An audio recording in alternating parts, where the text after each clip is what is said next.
Hindi movie Ramayanam teaser పేలింది. రాముడిగా Ranbir Kapoor look నిజంగా రోమాలు నిక్కపొడిచేలా చేసింది. కట్ చేస్తే ఇదే లుక్ ని ఇప్పుడు ఆదిపురుష్ తో పోలుస్తున్నారు. హిందీలో ట్రోల్స్ పెంచారు. ఆ సినిమా గ్రాఫిక్స్ కి ఈ మూవీ విఎఫ్ఎక్స్ కి ఎంత తేడా ఉందో చూడమంటున్నారు. నిజమే, క్వాలిటీ విషయంలో కొత్త రామాయణం మతి పోగొడుతోంది. 4000 కోట్లు పెడితే ఆ మాత్రం అవుట్పుట్ రాదా అనొచ్చు. కానీ అది ఆదిపురుష్ కి రామాయణంకి బడ్జెట్ లో పెద్దగా మార్పు లేదు. 100 కోట్లే తేడా.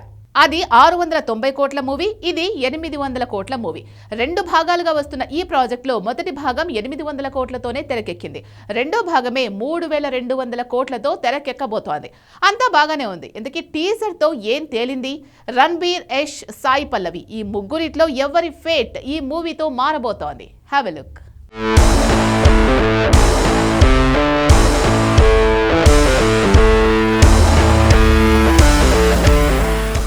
రణబీర్ కపూర్ని సడన్గా రెబల్ స్టార్ ప్రభాస్తో పోలుస్తున్నారు. ఆదిపురుష్లో ప్రభాస్ లుక్తో పోలిస్తే 1000 రెట్లు హిందీ రామాయణంలో రణబీర్ కపూర్ లుక్ ఎక్కిస్తోందంటున్నారు. అందులో నిజముంది. కానీ ఆదిపురుష్ కంటే ముందే బాహుబలిలో రాముడి పాత్ర వేశాడు ప్రభాస్. శివుడి పాత్ర కాకుండా మహేంద్ర బాహుబలి పాత్రలో ప్రభాస్ వేసింది రాముడి రోలే. రాముడిని ప్రేరణగా తీసుకుని ఆ మంచి బాహుబలిని డిజైన్ చేశానన్నాడు రాజమౌళి.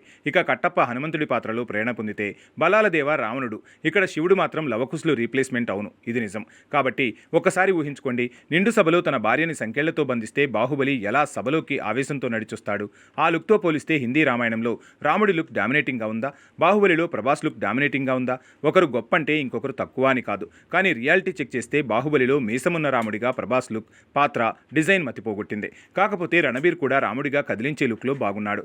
అందులో ఎలాంటి డౌటు లేదు. రావణుడిగా యాష్ను ఎంచుకోవటం, టీజర్లో తన ముఖం కనిపించకుండా చూపిస్తూ పుష్పక విమానాన్ని ఇంట్రడ్యూస్ చేయటం మాత్రం రోమాలు నిక్కబొడిచేలా చేశాయి. కాకపోతే డైలాగ్స్ లేకపోవటం, మైండ్ బ్లాంక్ చేసే ఒక్క సీను కనిపించకపోవటమే కొంత మిక్స్డ్ టాక్కి కారణమైంది. సీతగా సాయి పల్లవి విజువల్ బ్లర్ చేసి సస్పెన్స్ ని కంటిన్యూ చేసిన నితీష్ తివారీ మొత్తానికి బాలీవుడ్ వాళ్ళకి డివోషనల్ ఎపిక్స్ తీయటం రాదన్న కమెంట్కి బ్రేక్ వేశాడు. 4000 కోట్ల బడ్జెట్తో 2 భాగాలుగా తీస్తున్న ఈ మూవీలో మొదటి భాగానికి 800 కోట్లే ఖర్చు చేశారు. అంటే ఆదిపురుష్ మూవీ బడ్జెట్తోనే ఇది వచ్చింది. కాబట్టి ఓం రౌత్ మేకింగ్తో దీన్ని పోల్చడం తప్పలేదు. క్వాలిటీ విషయంలో ఆదిపురుష్ కంటే రామాయణమే బెటర్ అన్న మాటలో అబద్ధం లేదు. కాకపోతే బాహుబలిలో మీసమున్న రాముడి లాంటి పాత్రలో కనిపించే ప్రభాస్ లుక్కే అల్టిమేట్. ఏది ఏమైనా 800 కోట్ల రామాయణమే ఇలా ఉంటే మిగతా భాగం కోసం 3200 కోట్లు కేటాయించారంటే అది ఎలా ఉంటుందో? ఈ ప్రశ్నే చాలా మందిని ఆలోచనలో పడేస్తుంది.